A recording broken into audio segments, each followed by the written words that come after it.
അർച്ചനയെ രക്ഷിക്കാൻ ഈ ഫയർഫോഴ്സ് ഉദ്യോഗസ്ഥർക്ക് സാധിക്കുമായിരുന്നു.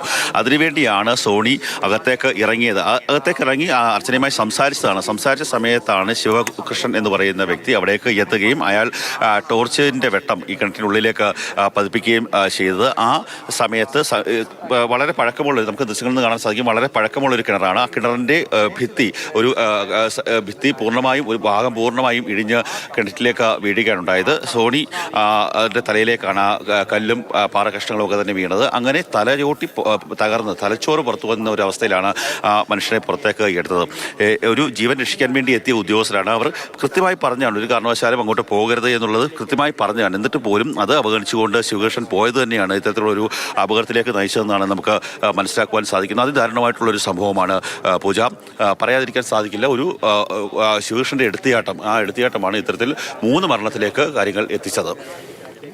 കണ്ണൻ നായരാണ് ആ സംഭവ സ്ഥലത്ത് നിന്നും ഓരോ വിവരങ്ങളും നൽകിക്കൊണ്ടിരിക്കുന്നത്. അല്പസമയം മുമ്പ് നാട്ടുകാരൊക്കെ പറയുന്നതും ഇതേ കാര്യങ്ങൾ തന്നെയാണ്. വേദന ഉണ്ടാക്കുന്നതാണ്. 3 ജീവനാണ് നഷ്ടമായത്. ചെറിയ കുട്ടികളാണ് അർച്ചനയുടെ വീട്ടിലുമുള്ളത്. അവരും അനാഥരാകുന്ന സ്ഥിതിയാണ്.